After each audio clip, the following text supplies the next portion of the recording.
Sveiki! Prieks jūs visus redzēt šeit. Es saprotu, jūs esat tā auditorijas daļa, kas tiešām domā par savu nākotni un sāk jau domāt un rūpēties par to šobrīd, kaut gan varbūt līdz tām pensijas vecumam ir vēl 20, 30, varbūt pat vairāk gadi. Ir tāda cilvēkus, kas domā par vecumdienām, varētu iedalīt divās daļās. Tie būtu viena, domāšu par to rītdienu, un otra daļa, kas jāsāk domāt jau par šodienu. Tad tie, kas mēs esam šeit, tad mēs esam tā otra puse, un, kā saka, ko sēsim, to pļausim, jo arī pastoties un satiekoties ar cilvēkiem šobrīd, ir tā, ka tu saproti, cilvēks ir strādājis 40 gadus, 50 gadus un cītīgi un lielāko atdevi un sirdsziņu, viņam tomēr vienalga ir tās vecumdienas tādas, kādas viņas ir.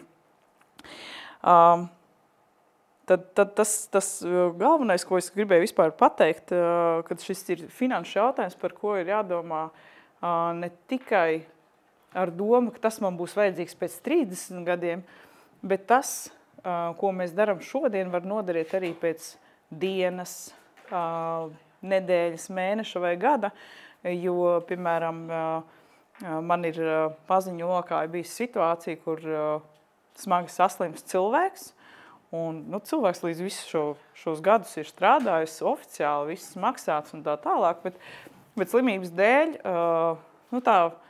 tā darba gaitas ir jāaptur vairāk nekā uz gadu vai pusotru.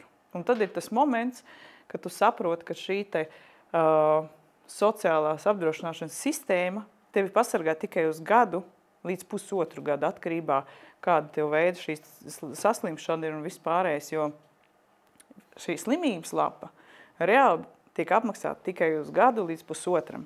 Tālāk, vai tev ir jāmaksā ārstiem, zālēm, vai tu vispār vari strādāt vai nevari, to tu vairs nevari ietekmēt. Un valsts šī situācijā apstādina savu atbalstu, un līdz ar to tu saproti, ka hei, bet par to jau bija jādomā laicīgi, jo mēs nekad nezinām, kurā brīdī, kas notiksies, kāda šī situācija radīsies, un līdz ar to tās lietas, ko mēs it kā gatavojam pensijas vecumu, var noderēt arī šodien, rīt, parīt un pēc gada.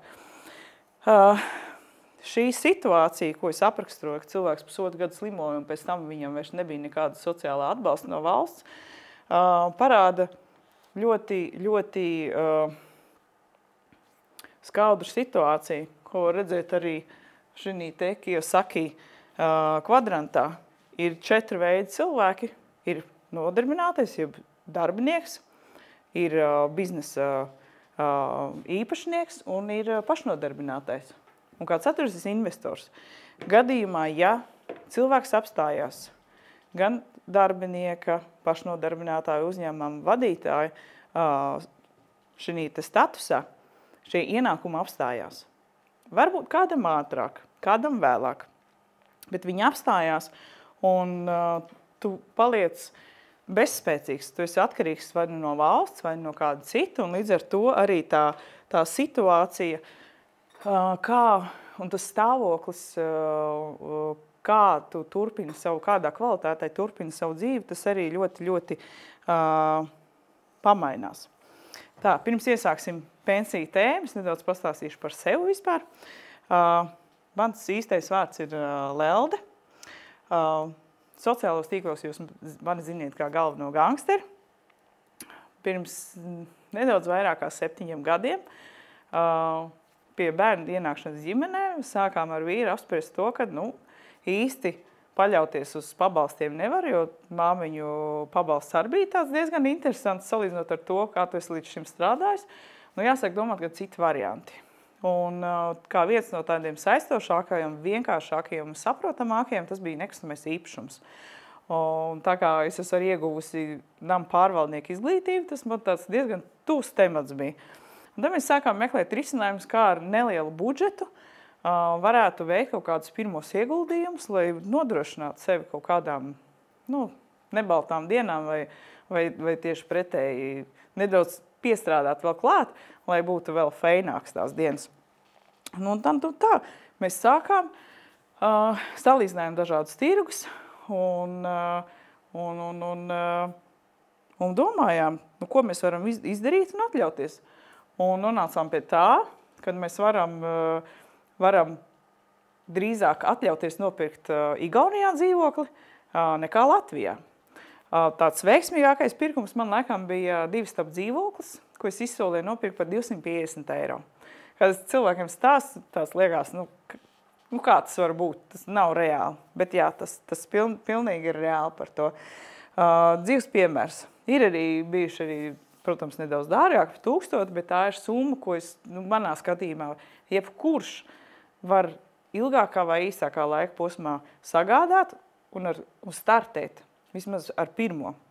Nu, jau ir pagājuši kaut kādi 7 nedaudz vairāk gadi, mums bija vairāk kā 7 īpašumi, bet attīstoties, ejot uz priekšu, mēs esam sapratuši, ka šos dzīvokļus mēs tā kā pārdodam, ir daži pārdot, un mēs esam iegādājušies atkal savukārt kādu lielāku īpašumu, kuru mēs tagad attīstām. Līdz ar to tas ir ne tikai tās drošības garants papildus ienākumi, bet tas ir arī savu veidu atspēriens nākamajam solim, kaut kam lielākam. Un tādiem skaitliskā formātā varētu teikt, tie ieguldījumi ir bijuši dzīvokļi nesuši vidēji no 15 līdz 35% gadā, kas ir, manuprāt, ļoti fantastisks rādītājs. Un tie ienākumi arī ir, sākām ar īres maksu 150 eiro, bijām izauguši līdz 1500, un no jau mainot šajos te, pārdodot vienu, nopērkot citu, mēs jau esam uzkāpuši jau līdz vairākiem tūkstošiem. Un tālūk. Tāpēc tas galvenais, ar ko es šobrīd nodarbojos, tas ir, es palīdzu cilvēkiem atrast veidus, kā investēt nekustamā īpašumā, izskaidrot visu šo un palīdzēt. Sākot ar iegādi, ar remontiem, man ir meistari, ar kuriem es kopā strādāju, un viņi man palīdz, beidzot ar visu šo sistēmu, kā izīrēt un menedžēt visu to procesu, lai maksimāli maz ir jāiesaistās tajā, teiksim.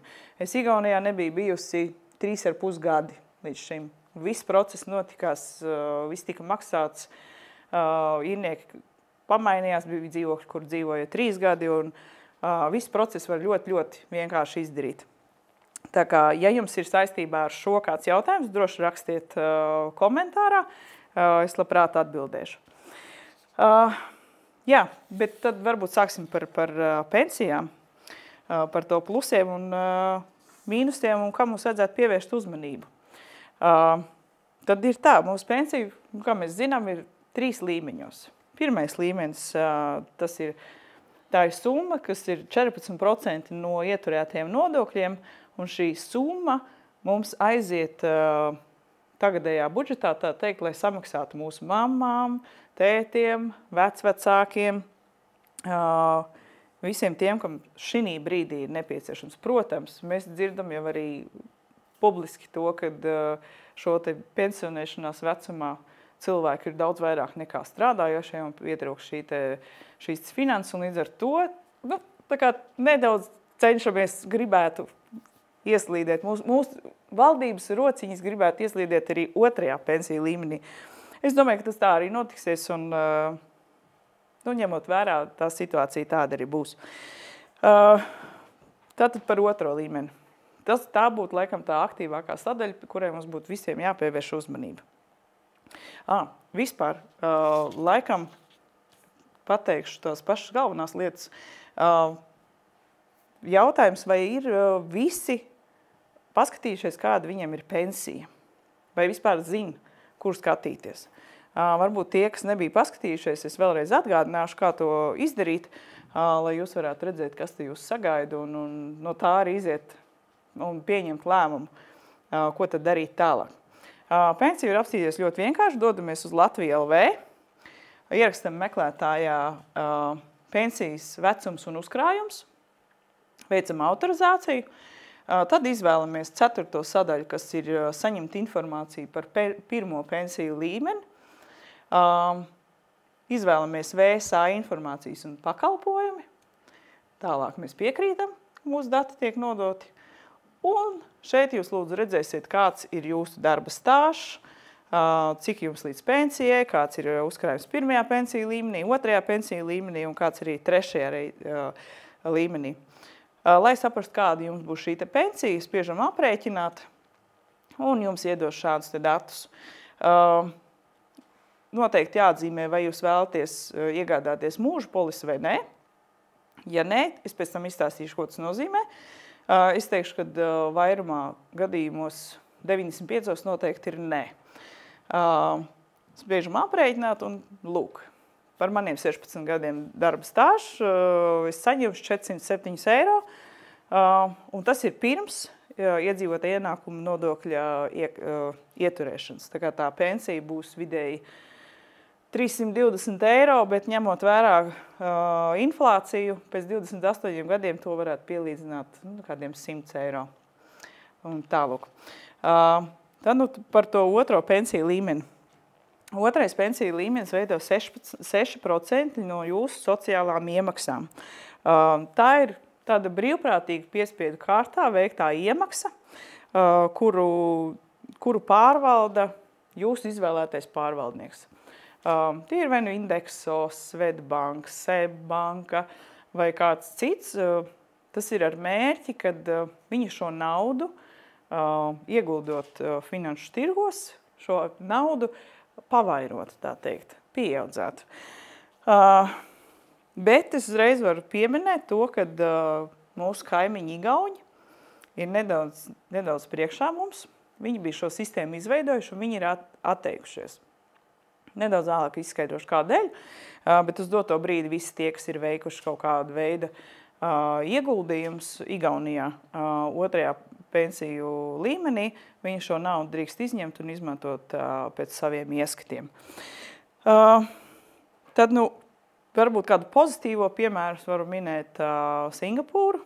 Es ieteiktu paskatīties filmu par Singapūras izveidu, par to, kā viņi vienas paudzes laikā ir spējuši valsti pacelt no ļoti, ļoti nabadzīgas valsts līdz pat ļoti turīgai valstī. Un tas pamats bija iekš tā, kad pirmā pamatvajadzība, ko cilvēkiem ir vajadzīga, tas ir mājoklis. Un valsts, lai risinātu šo jautājumu, bija noteikuši to, ka valsts, izveidojot dažādus pretkorupcijas mehānismus un diezgan drastiskus, viņi bija nolēmuši, ka cilvēkam ir brīva izvēle. To visu pensiju fondu, ko viņi bija krājuši entos gadus, viņi drīkstēja izņemt, lai iegādātos īpašumu. Un tas bija kā pamats un impulss tam, ka cilvēkam bija izvēle. Viņš vai nu saņem naudu tagad un iegādājas savu īpašumu, bet viņš saprot, ka viņam pēc tam nebūs pensija vecumdienās, vai arī tomēr viņš patur un gaida šo pensionēšanās vecumu, bet dzīvo, teiksim tā, kaut kādos valsts vai pašvaldības piedāvātos mitekļos. Un ļoti liela daļa izvēlējās šo te pensiju fondu izmantot, lai iegādātos sev īpašumu, jo viņi saprata, ka tā naudas vērtība nekāpj, bet kāpj tieši īpašumu vērtību. Un burtiski pēc 50 gadiem mēs redzam, ka Singapūra ir viena no bagātākajām un tāda valstīm, kas ir ļoti, ļoti būtiski uzplaukusi. Protams, tur bonusā ir nācis arī izglītības sistēmas reformas vispārējais, bet tas pamats, uz ko valsts koncentrējās, ir tieši mājoklis un pensiju fonda iespēja, ka cilvēks var izvēlēties, vai viņš tomēr to naudu iegulda, vai tomēr gaida šo te izmaksu. Tad, ir 3 lietas, kam vajadzētu pievērst pie otram pensiju līmenim. Tā pirmā lieta, ko es varu minēt, tā ir šī te pensiju fonda mantojamība. Joprojām ir liela daļa cilvēku, arī tie, kas varbūt zina, kā apskatīties pensiju, bet nav ievērojuši, ka Latvija LV piedāvā opciju uzrakstīt iesniegumu par to, ka persona var mantot savu otro pensiju līmeni kādam. Bet šī te mantošana notiek tikai tajā brīdī, ja persona aiziet no šīs pasaules pirms pensionēšanās vecuma. Tas nozīmē, Ja ir iestājies pensionēšanās vecums, šo pensiju otro līmeni vairs nevar mantot. Un otra lieta, kam jāpievērš uzmanība, mantinieks drīkst būt tikai persona, kas nav pensionārs. Tas nozīmē, ka mēs nevaram uzrakstīt iekrātos līdzekļus mammām, tētiem, varbūt vīram, kas ir vecāks par jums, vai sievai, kas ir gados vecāk par jums. To var izdarīt tikai gados jaunākiem cilvēkiem. Tad pie tā viss es varētu pieminēt arī to, ka šo iespēju nav izmantojuši ļoti daudz cilvēki, un pagājušā gada laikā 12 miljoni eiro aizgāja atpakaļ valstī, tikai dēļ tā, ka persona nebija iesniegusi iesniegumu Latvija LV vai arī jebkurā VSA birojā par to, ka šo te otro pensiju līmeni kāds manto. Tā kā ļoti aicinu padomāt par saviem tuviniekiem un neuzdāvināt valstī šo te naudu, ko jūs esat smagi un sūši strādājot pelnījis. Un varbūt šādā veidā nodrošināt jūsu pēcteču šo te ikdienu. Vēl viena lieta, ko es teicu, mantot drīkst tikai persona, kura nav sasniegusi vai tajā brīdī nebūs sasniegusi pensionēšanās vecumu. Un vēl ir divas opcijas, kas drīkst mantot. Ir civillikuma kārtībā un ir noteikti konkrēta persona, ko jūs norādiet. Es droši vien, ka ieteiktu izvēlēties civillikuma kārtībā, bet tā, protams, ir jūsu izvēle, bet starpība ir šāda. Ja jūs norādiet, ka šo te otro pensiju līmeni manto civillikuma kārtībā, tas nozīmē manto jūsu laulātais, bērni, atkarībā kāda ir šī te ģimenes situācija, tad šo te otro pensiju līmeņu uzkrājumu, kas, teiksim, manā gadījumā bija 7399 eiro, šo summu saņems kā naudu savā kontā šie te mantinieki. Bet, ja jūs uzrakstiet iesniegumā, ka jūs mantojumā šo te otro līmeņa summu atstājiet tur kaimiņam, Jānim Bērziņam vai vēl tur Agrim Kalniņam, tad jūs saprotiet, ka šo te jūsu uzkrājumu pievienos šīs personas otrā pensiju līmenim. Tas nozīmē, persona nesaņems naudu. Jūsu summa tiks pievienota viņa pensiju fondam. Līdz ar to, ja tā persona nenodzīvos līdz šai te savai pensijai, tad tā nauda aizies vējā, tā teikt. Tāpēc ļoti uzmanīgi ar to pirms tam ir Protams, to lēmumu var mainīt. Tas nav vienreizais, jūs varat mainīt, kā jūs vēlaties, bet tā ir tā nianses, kam vajadzētu pievērst uzmanību. Un tālāk. Tā kā, ja jums ir kaut kādi jautājumi līdz šim brīdim, tad droši rakstiet. Tālāk. Pēc kāda principa valsts aprēķina šo te pensiju, viņi ir izrēķinājuši, ka cilvēks dzīvo vidēji 17 gadi no tā brīža, ka viņš iestājās pensijā. Protams, tas skaits tiek mainīts atkarībā no statistikas, bet uz doto brīdi tiek rēķināts, ka 17 gadi. Tā nozīmē, ka kad dodaties pensijā, jūs pirmo līmeni savieno kopā ar otro līmeni izdala uz 17 gadiem. Un, protams, indekso un vispārējie paņem savu procenti, un tad arī šī summa tiek sadalīta un izmaksāta ik mēnesi. Protams, jūs varat dzīvot vēl 20, 25 gadi, jums pensiju nenoņems nost un viss maksās. Bet kas būtu jāņem vērā? Ja jūs vēlaties saņemt naudu kā tādu otrajā pensiju līmenī un nevēlaties ka jūs otro pensiju līmeni pieskaita klāt pirmiem pensiju līmenim, jo, var rasties tāda bažiņa, ka tur valsts kaut ko ne tā indeksē, kas arī tā ir, bet gribās tomēr redzēt savu algu, to naudu savā kontā. Tad ir opcija, ko jūs varat izmantot, un viņas saucās mūža pensija. Bet uzreiz teikšu, ka tas uz doto brīdi ir ļoti aktuāli tikai tiem, kuri burtiski pēc gada, 2 vai 3 dodās pensijā. Tā ir vēl viena vēl viena papildus opcija, ko iespējams izmantot, un tādā veidā nodrošinot sevi un savus pēcnācējus ar iespēju saņemt šo te uzkrāto naudu. Tad, nu, kas ir mūža pensija? Mūža pensija ir pakalpojums, ko sniedz apdrošināšanas brokeri, apdrošinātāji.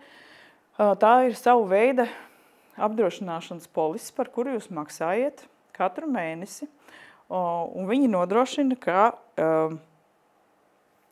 viņi šo te otro pensiju līmeņu uzkrājumu jums izmaksās jūsu izvēlētajā termiņā. Uzreiz norādīšu, ka līgumu drīkst slēgt tikai vienreiz mūžā, viņu nedrīkst laust, viņu nav iespējams laust. Un līdz ar to, ja jūs vienreiz izvēlējāties, nezinu, IF vai Gensedīga vai vēl kādu citu, līdz ar to jūs arī būs jādzīvo līdz mūža galam ar šo te apdrošinātāju. Bet princips pēc kāda dzīvo, pēc kā tas tiek darīts. Ir šis te jūsu uzkrātā summa, jūs noziņojat apdrošinātājiem, ka jūs vēlaties tā kā viņa pakalpojums.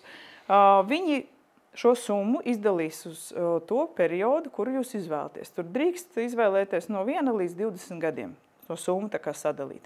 Protams, pats apdrošinātājs ieteica ņemt maksimālo termiņu. Kādēļ? Teiksim, jūs dodaties pensijā, jums ir noslēgta šī te mūža pensija, jūs katru mēnesi saņemiet savus 500 eiro vai 700, kā kuram tās aprēķins ir sanācis. Paiet 2 gadi un jūs dodaties aizsaulē.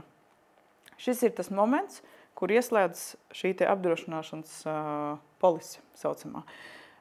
Turpmākos 18 gadus šo te summu saņems jūsu mantinieki. Bet gadījumā, ja jūs nodzīvojat 20, 25 vai vēl vairāk, šis ir tas brīdis, kad apdrošinātājiem iestājies risks, un viņam ir jāsadz šie te 5, 7, visi tie gadi, kas ir virs 20, jāsadz no saviem līdzekļiem.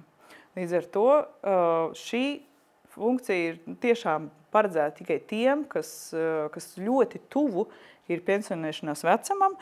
Kaut gan apdrošinātājs arī norādīja, ka vēlams ir skatīties, jo tā summa, kas ir uzkrāta otrajā pensiju līmenī, ir tikai kādi 10 000, tad tas īsti nebūs izdevīgi. To vajadzētu darīt tiem, kuriem tās summas ir lielākas, un arī tiem, kuriem veselības, tā teiksim, nedaudz šķobās, un līdz ar to tas būtu tāds drošības garants, jo līdz ar to, ja jūs atstājat valstī, tā summa var aiziet atpakaļ un ģimenei paliek pilnīgi nekas. Tālūk, tas būtu tās par, bet vienīgais, kas ir jāņem vērā, protams, tie, kas slēdz tagad un iet pensijā pēc 2 gadi, tur viss ir kārtībā, bet apdrošinātais īsti neiesaka to darīt, ja jums līdz pensijai ir 10 gadi vai vairāk. Un arī es to neiesaku, jo likumā ir noteikts, ja apdrošinātājs bankrotē, jums, neatkarīgi no tā, kāda summa jums bija iekrāta, 100 000, 200 000, jums izmaksās tikai 15 000 no tā. Tā kā ļoti, ļoti jāpieņem pareizi lēmumi, jo šo nevar ne atcelt, ne mainīt. Tad tā. Pie otrā pensiju līmeņa noteikti es varu vēl pieminēt mūsu lieliskos pārvaldītājus, kas attīsta mūsu šo te portfeli un mēģina, cenšas, kā teikt, palielināt viņa vērtību, ieguldot dažādu veidu akciju tirgos. Tā, ir jautājums, ko tu atbildēšu. Tēvs ir miris pirms pensijas vai bija uzrakstījis mantojumu, nezinu, ko tur var uzzināt.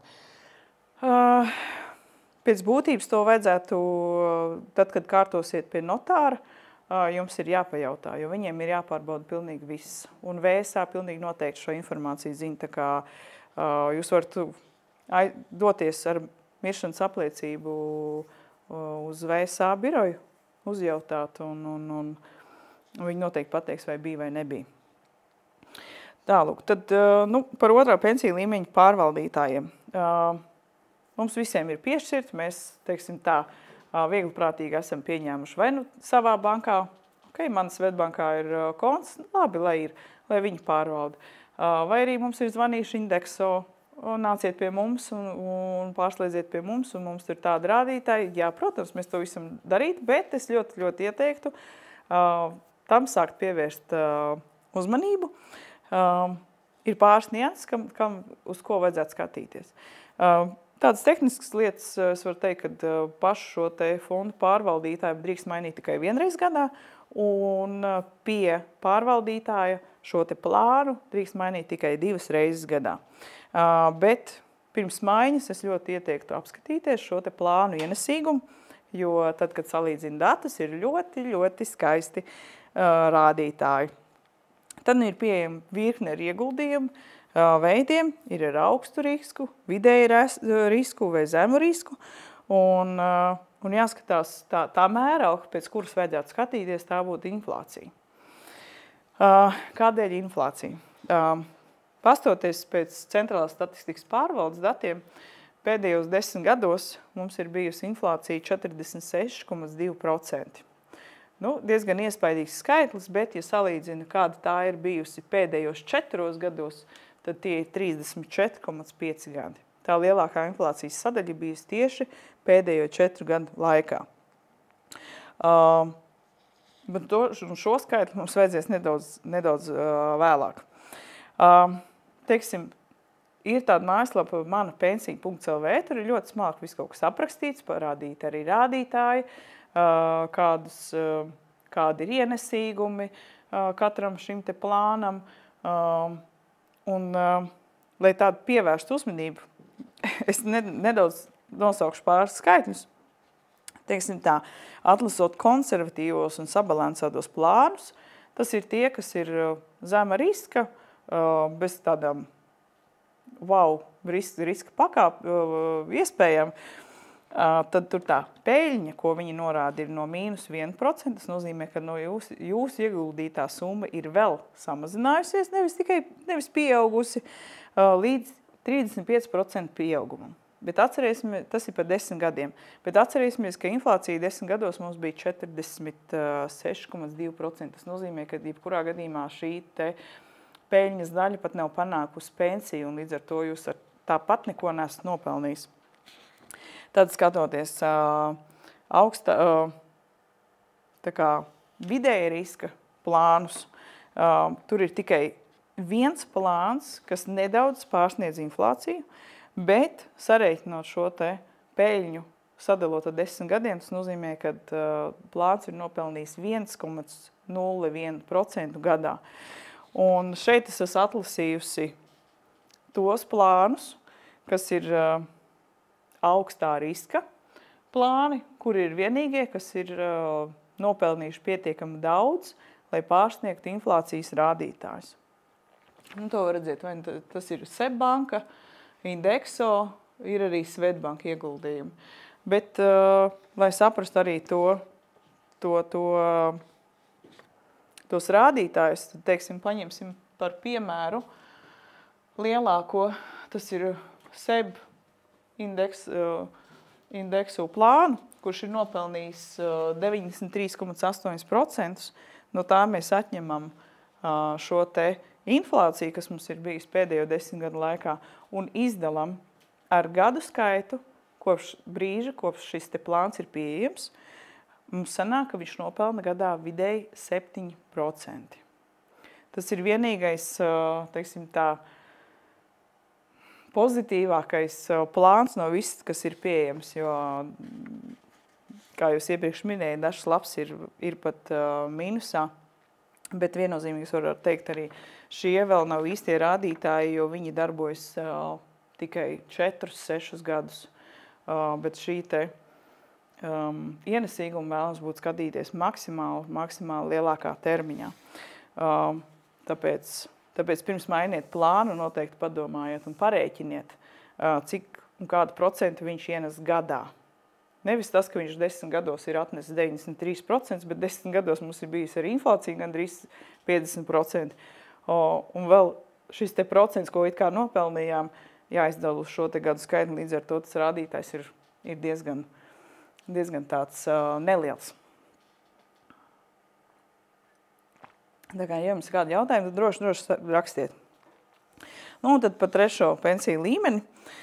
Tas ir labprātīgi veicams iemaksu veids, ko var darīt jau no 15 gadu vecuma. Var pats iemaksāt, var iemaksāt laulātais jūsu vietā vai darba devējs. Bet uzreiz teikšu, ka ja to dara darba devējs, tad iedzīvotāja ienākuma nodokļu atmaksa, ko var iegūt pēc gada ienākuma deklarācijas veikšanas, ir mazāka nekā, ja to dara pats. Bet skatoties datus, kas ir pieejami statistikai tāpat kā šim, ko es iepriekš par otro pensiju līmeni rādīju, tas ienesīgums ir tikai 1% gadā, vēl pat neatrēķinot inflāciju, līdz ar to tā summa, tā vērtība, ko mēs iegūstam uzkrājot trešajā pensiju līmenī, ir ar mīnuszīmi, tā varētu teikt.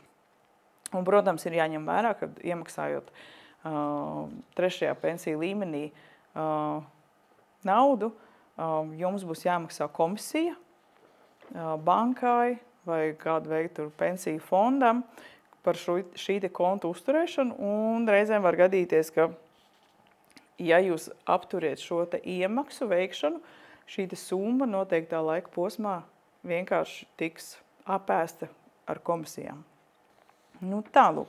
Tas būtu tā kā tas par pensijām, un mans personīgais skatījums uz to visu, es noteikti teikšu par to, ka ir jādomā par savām vecumdienām jau tagad, un jāskaita līdz, kādi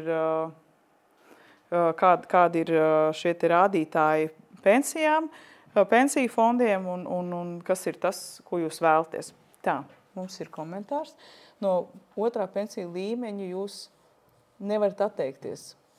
Nē, no otrā pensiju līmeņa nav iespējams atteikties. Uz doto brīdi nav. Es joprojām ceru, ka valsts varbūt ar kaut kādu 5 gadu nobīdi ņems šo piemēru no Igaunijas un ļaus šo otro pensiju līmeni kā labprātīgu iemaksājumu.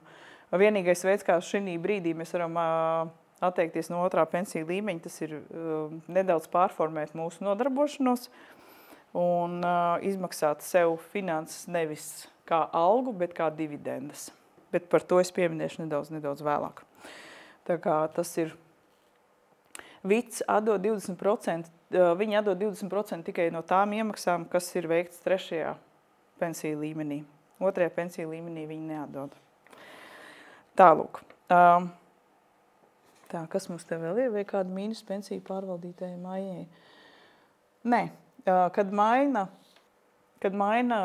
šo te pārvaldītāju, nekas nemainās, nekādi procenti nepazūd, nekādas komisijas netiek speciāli papildus vēl noņemts, tā kā to var droši darīt. Vienīgais ieteikums no finansijas puses būtu tas, kad nemainīt pārvaldītāju tajā brīdī, ka ir ļoti, ļoti slikti rādītāji. Teiksim, ja tā ekonomika pasaulē spēcīgi gāzīsies, kritīs, tad tas nebūtu īstais brīdis mainīt pārvaldītāju. Nu jā, tā es arī domāju, ka trešais.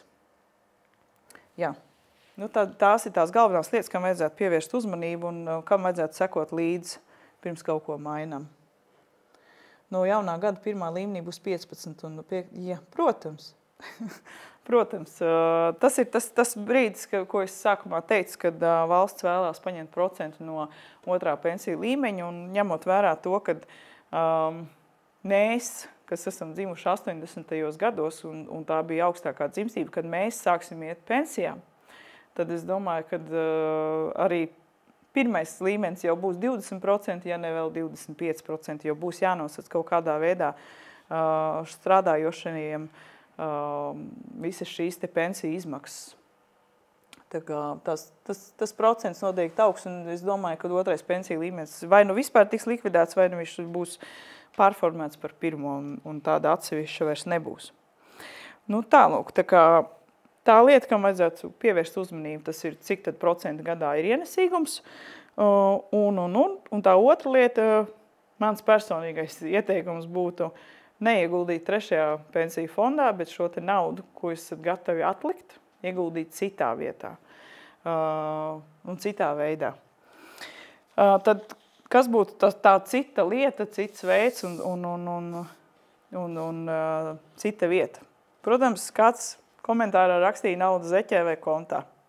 Pilnīgi noteikti nē, jo jūs paši redzējāt, ka inflācija milzīgu daļu no mūsu uzkrājumiem apēda, jo ko mēs varējām nopirkt pa 100 eiro pirms 4 gadiem, šogad mēs varam tikai pusi no tā visu nopirkt un arī rēķinot šīs dienas 100 eiro, ko mēs varētu, pilnu bāku ielikt pa 100 eiro mašīnā, tas nozīmē, ka pēc 30 gadiem mums pilnu bāku maksās ap 370 eiro, tā kā par to ir ļoti jādomā, jo naudu kontā, zeķē vai zem matraču un spilvenu turēt ir pats neizdevīgākais, kas varētu būt. Tad ir tādi noguldījumi konti un krājkonti. To noteikti ir jāpievērš uzmanību procenti, ko viņi piedāvā, un arī šīs te apkalpošanas maksas. Nākamais, ko es varu minēt, tās ir obligācijas valsts vai uzņēmumu. Valsts obligācijas, vakar skatījos, piedāvā 3% gadā. Tas ir mazāk nekā, manuprāt, banka, ko piedāvā noguldījumu kontos un kaut kādās cita veida krājkontos. Tā kā ļoti par to ir jāpadomā. Ir arī ļoti daudz uzņēmumu, kas piedāvā savas obligācijas. Es atceros, bija sarakstā Grenardi, Altums, Sebbanka, Svetbanka, Bigbanka. Tur ir priekš Latvijas ir ļoti liels sarakstā, teiksim, ap 20, ja nemaldos. Protams, uz pasaules fona tas ir pilnīgi nekas, un noteikti arī pasaulē var atrast kaut ko izdevīgāk, tā teikt. Tad vēl viens no veidiem, kā mēs varētu ieguldīt nākotnē, tās būtu akcijas, bet šo es neizvēlētos, jo jūsu otrais pensiju fonds pēc būtības jau ir akcijās ieguldīts. Un ja šis te ekonomiskais tirgus mainīsies un nedodies uz negatīvo pusi, tad tas nozīmē, ka jūs jau vienu savu finanšu sadaļu būsiet zaudējis. Un ja jūs arī savus brīvos līdzekļus būsiet ielikuši šeit, tas nozīmē, ka arī tā sadaļa tiks aizskarta. Tad ir kriptovalūta. Skatos, ar vienu vairāk parādās internetā arī latvieši, un es nerunāju par tiem Tomas Kralovs un tādiem, bet tiešām arī meitenes, kas izskaidro to, kā kriptovalūta darbojās, kā ar viņu, kā ieguldīt kriptovalūtā. Tā ir neizbēgama nākotne. Jautājums ir tikai kādā laika posmā. Vēl viena interesanta lieta, ko es varu ieteikt, teiksim, pieskaroties tam, ir tiem, kas ir strādājuši ārvalstīs. Saskaņā ar likumdošanu jūs drīkstat savu darba stāžu, kas ir, teiksim, vienalga, Vācija, Anglija, Eiropas ekonomiskās zonas ietvaros, jūs šos te gadus drīkstat pārnest uz Latvijas pensiju. Teiksim, jūs strādājāt tur 5 gadi, un jums šeit darba stāžā iztrūkst, jūs drīkstat doties uz VSA, bet pieminēšu to, ka jūs to varat izdarīt tikai tajā brīdī, kad jums ir vai nu bezdarbnieka status, vai nu jums drīzumā ir šī te pensionēšanās vecums. Tikai tajā brīdī jūs drīkstat formēt šos dokumentus par to, ka jums kādā no šīm te valstīm ir darba stāžs. Bet es ieteiktu darīt nedaudz savādāk. Mums Latvijā noteikts, ka ir jābūt darba stāžam 15 gadu, lai saņemtu pensiju.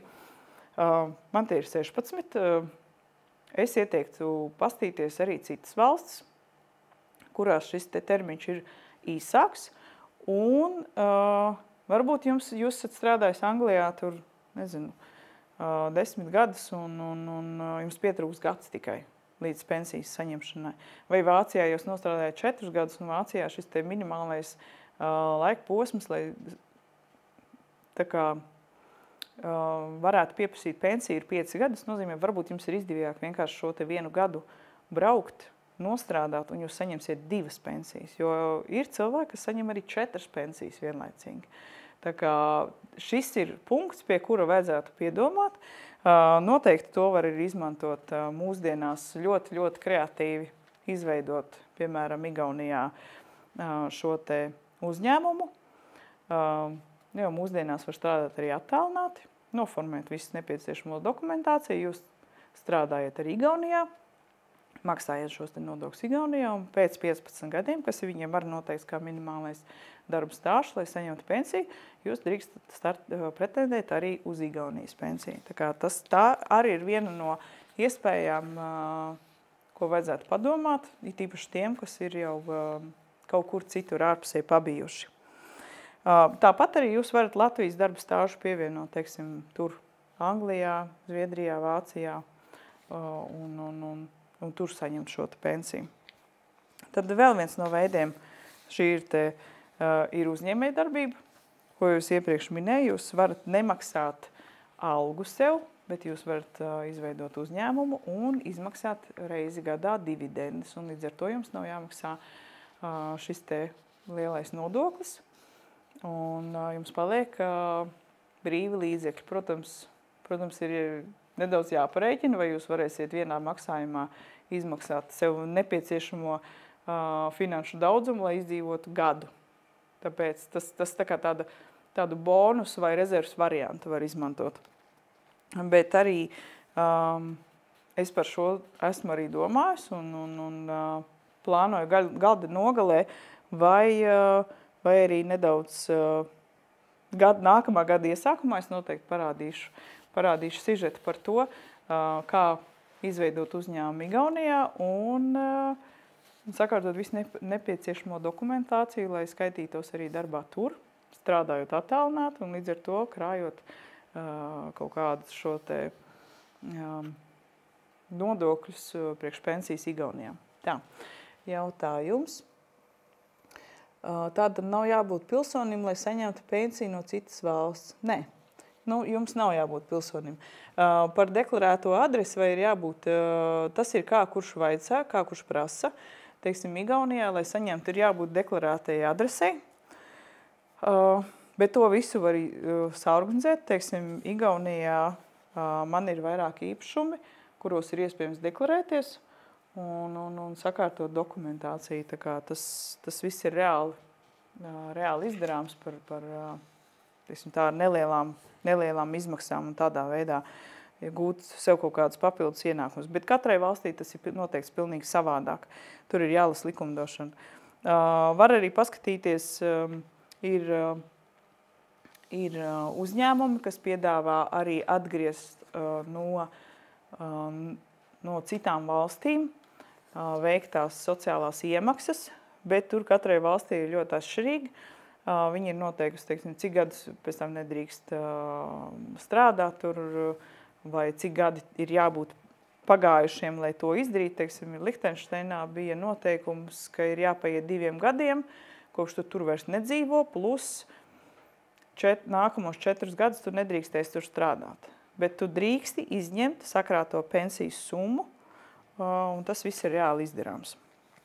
Tālūk, tā kā, ja jums ir interesi, tad noteikti skatieties gada nogalē vai nākamā gada sākumā būs arī informācija par to, praktiski kā izveidot, teiksim, uzņēmumu Igaunijā un arī neliels nodokļu salīdzinājums par to, kādēļ tur vai šeit to būtu labāk darīt. Bet, tāds mans mīļākais un saprotamākais un stabilākais ieguldījums nākotnē ir nekustamais īpašums, tā teikt. Es nedaudz padzeršos savādāk. Un tā, kādēļ nekustamais īpašums? Tā ir tā lieta, ko mums ir viegli izsekot, mums ir viegli kontrolēt. Šis process ir ļoti saprotams, vienkārši, un tas var kalpot gan kā kapitāls kaut kāda veida nākamajiem ieguldījumiem. Teiksim, jūs esat izdomājis, ka jūs vēlaties kaut kādu savu biznesu veidot, un jums ir nepieciešama nauda, jūs šo te īpašumu varat ieķīlāt, varat pārdot, varat pārdot nomas tiesības kādam citam un līdz ar to iegūt naudu, lai realizētu savu kaut kādu ieceru. Tas var kalpot arī kā tāds drošības spilvens, kā, teiksim, pašā sākumā minēja šo stāstu, kur cilvēks slimēja pusotru gadu un viņam valsts vairs nemaksāja pabalstu, tad šis bija tas brīdis, kad no nekustamā īpašuma ikmēneša ienākuma, kas ir īri, bija ļoti, ļoti noderīgi, jo tad jautājums, valsts pat nejautā, kā tu izdzīvo tajā brīdī, kad mēs vairs tev nepalīdzam. Nu, protams, arī tie kā papildus ienākumi katru mēnesi no īres maksas un tādām lietām. Bet, protams, viss teikt, kur ņemt naudu priekš tā visa? Nu, tā kā īpašums dārgs, neko nevar atrast, ja tur ir lēts, tas ir kaut kāds laukos un tā tālāk. Bet es teikšu, ka nu, to var izdarīt jebkurš. Tiešām jebkurš. It īpaši šī informācijas laikmetā, kur varbūt pirms 10 gadiem to nebija tik viegli atrast un tik viegli izdarīt, tad šī brīdī, teiksim, Igaunijā startēt izsolē ir tik elementāri un vienkārši un pieejami, ka to var izdarīt jebkurš. Protams, tā situācija reizēm ir ļoti dažādas un mums no pašiem liekas, ka mēs esam purvā līdz kaklam un mums nav tās izejas, bet es teikšu tā, cilvēkam no malas ir daudz vieglāk ieraudzīt kaut kādas lietas, ko mēs paši neesam pamanījuši. Un tas ir tāds, teiksim, mēs varam atteikties no kāda pakalpojuma, vai mēs varam samazināt kādu rēķinu. Teiksim, mans pašs piemērs, kur bitē bija rēķins vienam numuram 26 eiro, bet izdarot pāris zvans un pāris manevrus, rēķins ir 8 eiro. Un līdz ar to, salasot to summu no katra šāda te punkta, ko varbūt mēs vienkārši nezinām, ka tā var izdarīt vai vēl, mēs varam šo te summu, kaut vai tos 200 eiro salasīt, un gadā tie jau būs jau vairāk lielāk tā summa, un tas jau ir tāds starts, ar ko sākt. Tā kā, protams, jums var likties, ka tas nav reāli, bet es, teiksim, ir tāda, kā lai saka, jums ir iespēja vai nu paprasīt kādam no malas. Ja teiksim, jums nav tāda cilvēka, kam jūs uzticaties vai kam jūs vēlaties, jūs varat droši uzrakstīt man. Mēs varam, teiksim, tā iziet tādu konsultācijas formātā šīm te izmaksām cauri. Es izstāstīšu savu pieredzi, kā un kur mēs, tā teikt, sakrājām, nopelnījām, piepelnījām naudu, lai iegādātos šo te pirmo īpašumu. Un šīs te konsultācijas laikā mēs varam arī izveidot šo te investīciju plānu. Nu, kā tad ar tādu mazāku summu mēs varam nonākt līdz kaut kādam lielākam rezultātam, teiksim, dzīvokļu iegādē un viss pārējais. Tā kā mēs tādi esam ļoti daudz. Mums daudziem liekas, ka tas nav reāli, ka tas nav priekš manis vai nu viņam paveicās, vai es nekad tādu neesmu redzējis, tad tas nepastāv. Tāpēc tas ir tāds malts, kas ir radies mūsos, vai arī vienkārši viss tas vēstures posms, kam mēs esam gājuši cauri, un Padomju Savienība, tas ir radījis tādu priekšstatu, un līdz ar to no tā mums ir ļoti, ļoti grūti atteikties. Jo, kā es teicu, es nopirku 2 stabu dzīvokli par 250 eiro. Protams, tajā sākumā bija tas posms nebija tik viegls. Mēs devāmies paši, remontējām, ņēmām draugus līdzi, kurš māk krāsot, kurš māk līmēt tapetes, kurš māk lamināt ielikt.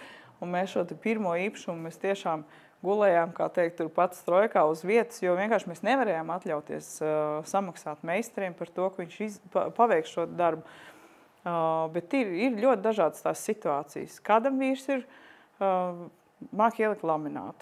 Kādam vīrs atkal var vai pati māku veidot kāds skaists rokdarbs un ar to nedaudz tā kā pārkāpjot sev, var nedaudz piepelnīties, un līdz ar to ir šis te pirmais impulss, pirmā summa, ar ko sākt. Tā kā ir ļoti daudz iespēju. Tikpat daudz iespēju ir, piemēram, īpašumu iegādāties uz nomaksu. Ir vairākas pašvaldības joprojām, kas Latvijā piedāvā izsolē iegādāties īpašumu un to iegādāties uz nomaksu. Citām ir norādīta procentu likme, kas ir gadā jāsamaksā, bet ir arī uzņēmumi, kuriem nav šī te noteiktā procentu likme, tā teiksim, bezmaksas kredīts. Tā kā to ir ļoti iespējams izmantot, un ja jūs vēlaties šo sarakstu saņemt, tad noteikti aizpildiet šo te anketu. Galvenā gangsteri.lv slīpsīt novērtējums. Tas aizies arī tiem visiem, kas ir reģistrējušies Zoom platformai. Jums šī saite atnāks e-pastā. Aizpildot šo te aptaujas anketu, jums būs iespējams lejupielādēt failu, kurā ir iekļauts pilnīgi visas pašvaldību izsoļu lapas un atlasīts, kurās pašvaldībās ir jāsamaksā uzreiz, kurās iespējams samaksāt ar nomaksas iespējām, un ir aprakstīts, kur ir elektroniskā veidā veicams izsoles un kur ir klātienes veidā. Tā kā tas ir tāds bonusiņš no manis par jūsu ieguldīto laiku. Tālāk, tā kā aicinu izmantot šo iespēju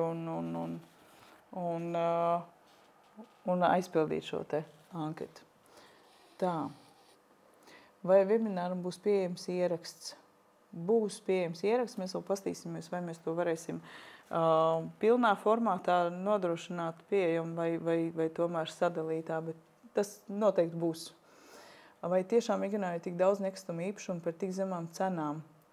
Kāpēc vietējie viņas neizpērk? Igaunijā ir tā, ka atšķirībā no mūsu izsoļu šīs te kārtības, mums ir noteikts tā, ka izsolē nonāk īpašums, tur tiek sūtīts vērtētājs, viņš novērtē īpašumu un pēc tam no šīs te vērtības tiek atskaitīti 30% un īpašumu cena tiek noteikta un ievietot izsoļlapā. Igaunijā šo te vērtību nosaka tiesas izpildītais pats. Un tā kā viņi nav pēc izglītības vērtētāji, tas ir tīri subjektīvs viedoklis.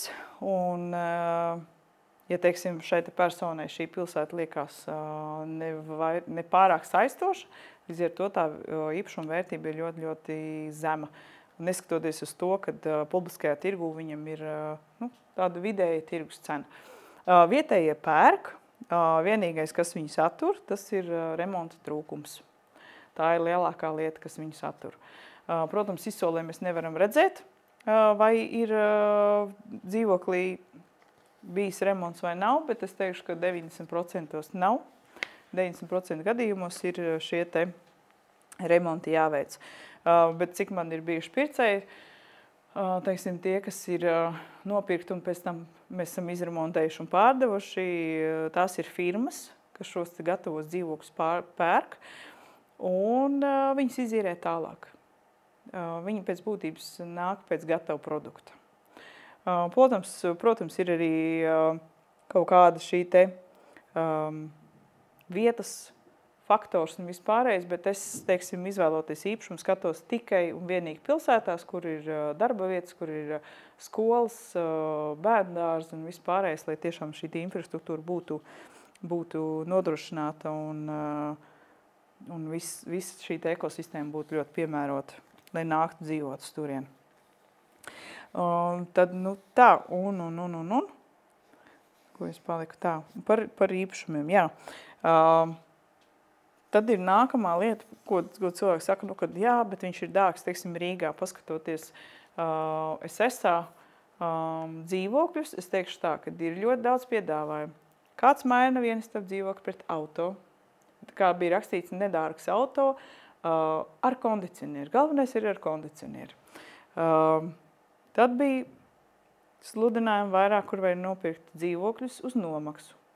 Samaksā pirmo iemaksu un arī nav minēta, jūs paši varat vienoties savstarpēji, teiksim, ir pirmā iemaksa, un pēc tam jūs maksājat tur 2-3 gadus atlikušo summu. Varbūt, protams, viņš varētu vēlēties kaut kādu nelielu pārmaksu, bet tas jebkurā gadījumā jums būtu izdevīgāk nekā formēt kredītu dzīvokli. Līdz ar to tās iespējas ir ļoti, ļoti daudz.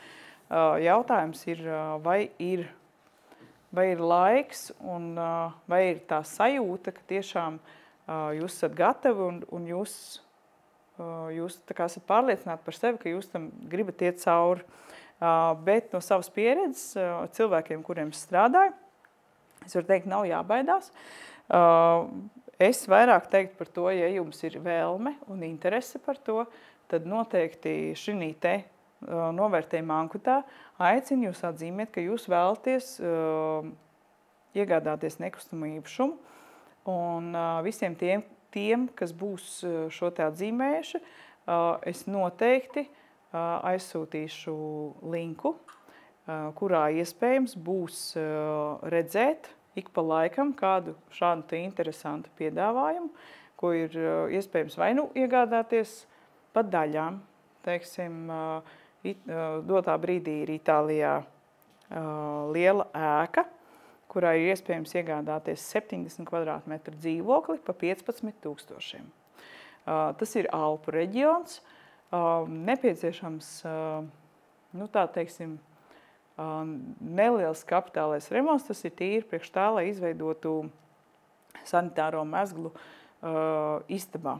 Nevis koridorī, bet pārnestu uz istabu. Tā kā tie piedāvājumi ir ļoti dažādi. Ir sākot ar pāris simtiem, tepat Latvijā un Igaunijā, līdz pat lielākām summām, kas jau ir jau tādās kurortu vietās Itālijas Alpos, Sicīlijā un viss pārējais. Tā kā tas viss ir reāls un izdarāms. Bet kas vēl ir no tādām īpašumu, ja jums liekas, noteikti var pameklēt izsolēs, teiksim, cenu salīdzinājumā uz doto brīdi un arī ņemot vērā to, kad mums tiek palielināts šis te kapitāla pieauguma nodoklis, es joprojām pieturos pie tā, ka mums joprojām ir izdevīgāk iegādāties īpašums Igaunijā. Bet ir pāris nianses, pie kurām es noteikti liktu pievērst. Bet tas jau ir tiem cilvēkiem, kas vēlās iegādāties vairāk nekā vienu, ar tādu domu, kad lai nākotnē jums būtu iespēja šo te īpašumu izmantot vēl plašākām iespējām, ne tikai izīrēšanu, pirkšanu, pārdošanu, bet jau ieķīlāšanu un tādām lietām. Tā kā, ja jums ir vēlme iegādāties īpašumu, neatkarīgi no tā, vai tas ir Latvijā, vai tas ir Igaunijā, un ja jums ir bailes par to, ka jums nav naudas, vai jums ir tikai 500 eiro, par to vispār nav jābaidās, nav jākautrējās, aizpildam šo te anketu, norādām, ka jā, ka mēs vēlamies, un es noteikti ar jums sazināšos, un mēs izveidosim šo te plānu un stratēģiju, kā jūs varat ar saviem nelielajiem vai varbūt lielākiem ieguldījumiem veidot šīs te tā kā nodrošinājumu fondu savām vecumdienām. Tā kā, ja jums ir kaut kādi jautājumi saistībā ar īpašumu, iegādi vai vienkārši līdzekļu piesaistīšanu, jo ir arī ļoti daudz iespējas tepat Latvijā, kur ir iespējams piesaistīt līdzekļus, vienkārši ir pāris viltības, kas ir jāievēro. Varat pastāstīt vairāk par nomaksas iespējām tieši no privātpersonām. Kāds ir populārākais process? Pēc būtības ir tā, ka jūs ir dzīvoklis, kur pārdevējs piekrīt to, ka tas tiek maksāts uz nomaksu, jūs noslēdzat līgumu, kurā tiek atrunāts. Teiksim, pirmā iemaksa ir bijusi šāda summa. Jūs vienojaties par termiņu, kādā tiek atmaksāta atlikusī daļa. Noteikti vajadzētu sastādīt grafiku. Tas būtu vairāk tā kā priekš pārdevēju. Protams, jūs varat virzīt to, ka es pusotra gada laikā samaksāšu un samaksāt pēdējā dienā atlikušo summu. Tas būtu vairāk tendēts uz pircēju pusi. Bet šo te līgumu noteikti, priekš pārdevēja tas būtu vairāk parasti reģistrē zemesgrāmatā, kā tādu ne ķīlu, bet kā apgrūtinājumu, kad, lūk, ja viņš nesamaksās, tad šis te dzīvoklis pārnāk atpakaļ pārdevēja īpašumā un iemaksātā summa netiek atgriezta. Tas ir tāds standartiņš, ko parasti vienojas. Es esmu redzējis arī, kur cilvēki vienojās par to, ka 60 000 vērta īpašumu nomaksā. Un, tā kā viss ir ļoti, ļoti atkarīgs no tā, vai mēs spējam vienoties un jūsu komunikācijas spējas. Tālūk. Tā kā varbūt ir tur vēl kāds jautājums. Ja? Tā, sveiki. Gribēju jautāt, kā notiek jūsu atbalsts īpašumu iegādē un pārējā procesā. Tā, mans atbalsts pēc būtības ir divu veidu. Viens veids ir nākt, tā teikt, mentoringā vai apmācībās, kur mēs ejam šim procesam pilnīgi visam cauri. Mēs ejam kopā. Mēs kopā analizējam tirgu, izvēlamies īpašumu, es izskaidroju, kādēļ kam būtu jāpievērš uzmanība, kādēļ šis īpašums ir labāks salīdzinot ar to, kā aprēķināt šo te visas izmaksas, iegāde, remonts, pārdošana vai izīrēšana, atmaksāšanās periodu, procentu un vispārējais. To mēs visu izējam cauri, izstāstu, skaidroju, līdz cilvēks saprot. Tālāk mēs ejam uz šo te jau reālo darbību pērkam.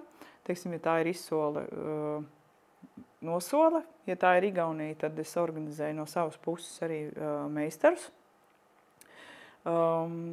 Tas princips ir tā, tiek nosolīts dzīvoklis, mēs saņemam zemesgrāmatu, dodās vietējie cilvēki, kas atver dzīvokli, visu sabildē, mēs izrunājam visu procesu, ko mēs ņemam, nesam ārā, kas mums nav vajadzīgs, ko mēs ņemam nost, ko mēs atstājam.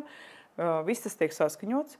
Viņi paveic savu darbu, pēc tam dodās meistari, kas remontē šo dzīvokli un labiekārto. Un tālāk viņš tiek nodots māklerim, kurš bez īpašnieka iesaistes rāda dzīvokli, noslēdz īpašnieku vārdā līgumu. Un vienīgais, kas jums jādara, jāiekasē nauda. Jā. Vai varbūt tā, ka pēc 20-30 gadiem pensijas tādas nebūs? Protams, ka tā var būt. Es domāju, ka uz to arī iet. Jā, atgriežoties pie šī te pakalpojuma, šī gadījumā jūs vienkārši samaksājat noteiktu summu par tā teikt apmācībām praktiskajām, un mēs izējam visam cauri. Protams, ja ir pie nākamā īpašuma, ko jūs paši dariet, ir kaut kādi jautājumi, nekad neatsaku, viss ir izdarāms. Un man ir svarīgi, lai tā teikt, klients ir apmierināts. Un otrs veids ir iespējams tā, kad tiek noteikts, teiksim, mēs pērkam vienu īpašumu, es atsūtu vairākus variantus, izrunāju, kādēļ šis būtu labāks, vai iedod jau ar skaitļiem aptuveniem, cik izmaksās remonts, kāda būs aptuveni īre, kāda var būt pārdošanas cena, ja nu vēlēsies pārdot. Un jūs izvēlaties, notiek izsole, jūs viņu nopērkat, tad jūs samaksājat 50% par manu pakalpojumu, un otri 50% ir tajā brīdī, kad dzīvoklis ir gatavs un ir nodots izīriešanai. Šī pakalpojuma cena tiek noteikti fiksēta. Tas nav nekāds procentu maksājums. Procentu maksājums ir tikai tajā gadījumā, ja tiek, teiksim, Itālijas īpašumā, tur tiek veidots Airbnb. Tur es neņemu fiksētu procentu, bet es ņemu nevis fiksētu maksu, bet fiksētu procentu no ieņēmumiem. Bet katrs gadījums ir savādāks. Tā kā to var, tas viss ir izdarāms un apspiežams. Tā, par šo, kāda ir jūsu komisija, kad palīdzat. To jūs droši varat uzrakstīt man privāti, jo tas ir ļoti atkarīgs no tā, kurā vietā mēs to daram. Vai tā ir Latvija, Igaunija vai cita valsts, kāda veida pakalpojums tas ir, vai es izdaru pilnīgi visu jūsu vietā, jūs vienkārši pārskaitiet naudu, nezinu, tur meistaram, pārskaitiet naudu par materiāliem. No tā ir arī atkarīga šī te pakalpojuma maksa. Līdz ar to vienkārši droši uzrakstiet man vai aizpildiet anketu, un es ar jums sazināšos, un tad mēs varēsim izrunāt katru to gadījumu. Ļoti vērtīgs webinārs. Paldies jums. Paldies vispār, ka jūs klausāties. Man prieks palīdzēt. Jūs pārdot nekustamo īpašumus Latvijā, arī palīdzat. Es īsti ar tādu kā mākleru pakalpojumu, kas palīdz pārdot, nenodarbojos. Es dodu priekšroku pirkt, tā teikt, apslēptas pērles, dot tām otru dzīvību un izīrēt tās. Protams, ir iespējams pārdot, bet tādu klasisko, nekur man ir māja un pārdot, tādas tomēr nē, tādas neizvēlos. Piemēram, Igaunijā es nopirku vienu dzīvokli, tas nebija izsolē, tas bija viens no sākuma dzīvokļiem. Tas bija, ja nemaldos, 4000 mums izmaksāja. Un es viņu šogad pārdevu. Tie pagājuši kādi 6 gadi laikam. Es viņu nopirku pa 4 un pārdevu pa 20. Tā kā tās cenas ir... Tā ir vērtība, kurā ieguldīt. Jebkurā gadījumā, pirmkārt, kādēļ es dodu priekšroku nekustamam īpašumam, tas ir pirmkārt jums ir ikmēneša ienākumi, otrkārt īpašuma vērtība, ja ir pareizā vietā nopirkts. Viņa var ne tikai dubultoties, bet 4-kārtoties, 5-kāršoties, tas ir tikai laika jautājums. Tāpēc tur ir jau 2 bonus, tā teikt, jo cena īrei kāp līdz ar inflāciju, un tur jau jūs, teiksim tā, visu laiku noturiet to līmeni un neļaujiet inflācijai apēst jūsu ieguldīto naudu, nu, plus tā īpašuma vērtība, kas kāpj. Un tālūk, tā kā īpašums, tas ir kaut kas. tā ir mana tēma, un ir daudz nianses, kam, protams, vajadzētu pievērst uzmanību. Arī Latvijā nama apsaimniekošanā un tādās lietās, tad, kad padarbojās kaut kādu laiku, jau tajā ar to saslimst. Jo arī, piemēram, ir pāris, kuriem es meklēju Itālijā īpašumu, mēs sākumā smējāmies es saku, kad es eju un es redzu māju, un es jau redzu, tur jāizdara tas vai jāizdara šis, un tas tur izmaksās tā, un te var uztaisīt to un to. Viņi tā kā nedaudz iesmēja par mani, un ir pagājuši pāris mēneši, un viņi paši sūta man bildes un priecājas par to, ka viņi jau ir tajā iekšā, un viņi paši tādā azartā ieiet un meklē iespējas un visādus variantus. Sākot no kādām summām izsolēs, Igaunijā var iegādāties dzīvokli? Uz doto brīdi lētākais dzīvoklis, ko es Igaunijā nepilnu mēnesi atpakaļ, laikam bija 100 eiro. 100 eiro 2 stabu dzīvoklis, bet, protams, gribētāji tur bija daudz. Konkurenti tur bija 11, bet pēc aprēķiniem tā paņēma klienti, latvieti. Viņa to slieksni nepārkāpa. Pēc būtības viņš sasniedz tirgus cenu izsoles laikā. Bet ir pērles, ko var atrast tiešām. Ir pa 1500, 2,5 un, protams, viss uz augšu, bet tādas pa 100 eiro, 600 eiro ik pa laikam kaut kas parādās. Var, protams, ieteikt savu meitu, profesionāls mākleris 10 gadus. Protams, redziet, kur cilvēks jau ierakstīja, kad var palīdzēt ar mākleru pakalpojumiem. Īpašuma vērtība var arī nevis 4-kārtoties, bet tuvoties nullē kara gadījumā. Ieguldīt īpašumā jāapzinās šis risks. Lielā nav un tomēr no Baltijas iet prom. Es teikšu tā, man arī bija viens vīrietis, kas interesējās par šo pakalpojumu, un mūsu saruna noslēdzās ar to, ka viņš teica, ja nu sāksies karš. Mums ir pagājuši jau vairāk kā 2 gadi, tur būs 3. gads. Ja mēs visu laiku dzīvosim bailēs, mēs varam visu dzīvi nodzīvot bailēs. Šodien par karu, parīt par vēl vienu covidu, aizparīt par Trumpa kaut kādām super crazy idejām, jo pēc būtības pasauli pieder trakajiem tie, kas dara tagad, un un nesēž un nedomā, bet jā, nu rītā. Bet rītdien pienāks. Viņa rītdien pienāks. Nopērkot dzīvokli izsolēs, vai nav gadījumā tā, ka dzīvo šajos īpašumos dzīvi cilvēki? Man vienreiz gadījies. Vispār bija tā, kad vienu dzīvoklī es nosolu izsolēju, man nākamā dienā uzreiz zvanīja un teica, ka viņa, lai iedod nedēļu laiku un izvāksies. Tad bija viens gadījums, kur dzīvoja ģimene. Viņiem bija jāizvācās, viņu uz kontaktu nenāca, bet mēs aizbraucām, mēs kā reiz braucām vienu citu dzīvokli remontēt, un mēs aizbraucām, viņi atvēra durvis, mēs ļoti pieklājīgi vienojāmies par to, kad viņiem tiek dots 2 mēnešu laiks, viņi par šo periodu samaksāja, viņi izvācās, dzīvoklis bija atstāts ļoti, ļoti kārtīgi, tāpēc, teiksim, Igaunija man patīk tādēļ, ka tur ir cita veida domāšana, viņi ir kārtīgāki, kā teikt, atbildīgāki un nav šie te... Man nekad šo gadu laikā nav nevienam trāpījies, kur cilvēki saka, ka es nopirku izsolē un viņi neiet ārā un es viņus nevaru dabūt ārā un mēs tur tiesājamies. Tas nav par Igauniju. Tāpēc es varu tikai pozitīvi teikt par to. Tā. Tā nedaudz baida politiskā situācija, ir nedraudzīgo kaimiņu. Ko jūs to skatāties? Es teikšu tā, es to ļoti ignorēju. es ziņas neesmu skatījusies ļoti ilgi.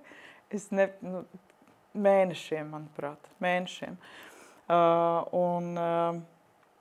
Tāpēc jau arī es, piemēram, arī es cenšos šo te visu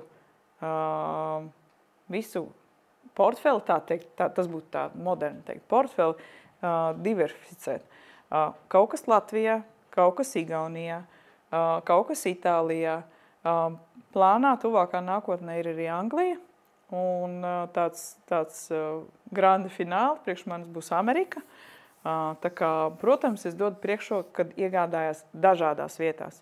Bet ņemot vērā kaut kādu ekonomisko situāciju, Igaunija nav slikta starta vieta. Ja mēs varam nopirkt par kaut kādiem 1000 īpašumu uz doto brīdi, es saku, man bija īpašumi, es viņus nopirku par pāris simtiem, uzčubinājām, pārdevām, mēs nopirkām kaut ko lielāku.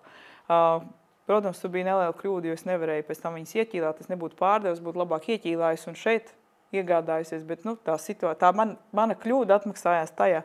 Un līdz ar to tas viss ir izdarāms. Nestiedies panorāms. Kā Igaunijā ar komunālajiem maksājumiem dzīvokļiem?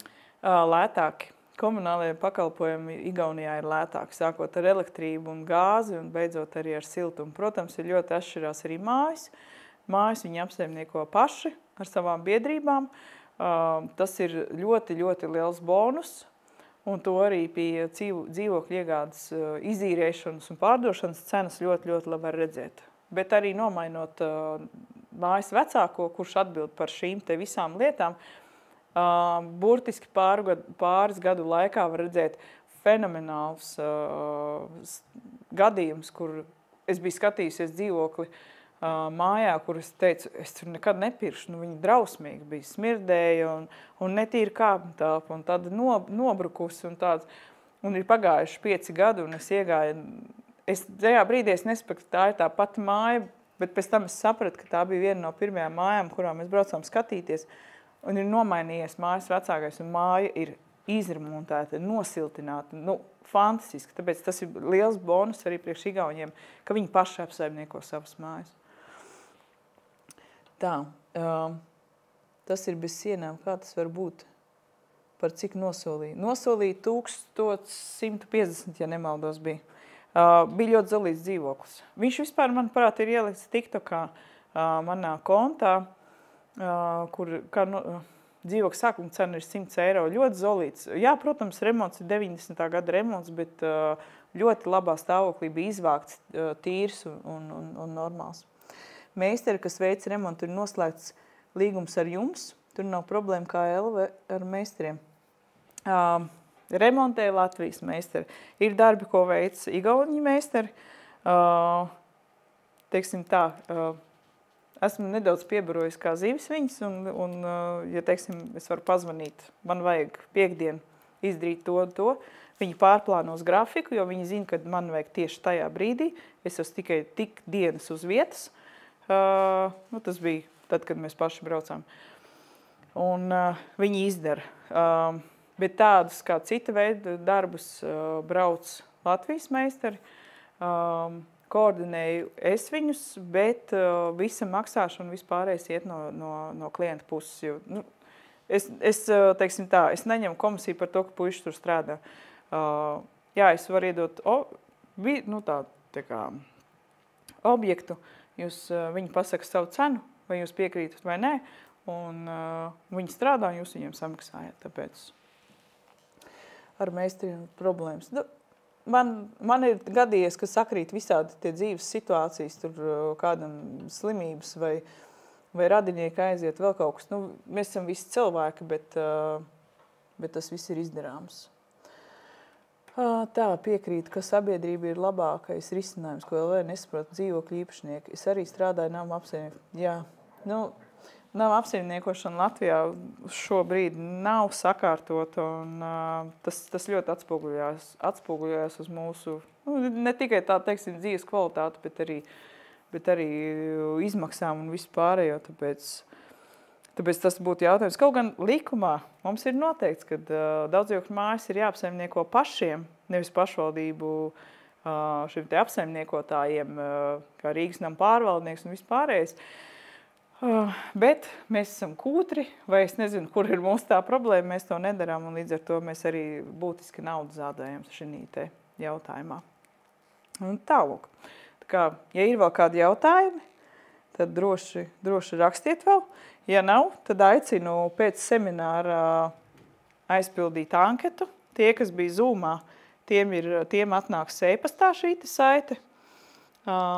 Tie, kas skatījās laivā TikTokā vai kur, tad galvenā gangster.lv slīpsvītu novērtējums. Ļoti novērtēšu jūsu veltīto laiku anketas aizpildīšanai un atgriezeniskajai saitei par šo vakaru. Un tā, paldies. Tā kā noteikti piesakojiet man sociālos tīklos. Tā. Galvenā gangstere. Visur ir vienādi, var atrast Instagram, TikTok, Facebook. Un turpiniet baudīt radīto mākslu. Bet pirms noslēdzu gribēju pateikt vēl paldies. Paldies maniem palīgiem, kas nodrošina šo tiešraidi ir Krause Vision. Jūs arī varat atrast Instagramā un TikTokā. Un tas saturs, ko jūs redzēt sociālos tīklos, tas mums nāk no Matīsa. Tā kā, ja jums ir kādreiz kāda vajadzība pēc šāda veida pakalpojuma, es ļoti, ļoti iesaku jums. Un tā kā liels paldies par jūsu laiku un informāciju. Nav par ko. Tā kā te jau tiksimies nākamā reizē. Un gaidīšu jūsu vēstules, jautājumus, sadarbības piedāvājumus un uz tikšanos.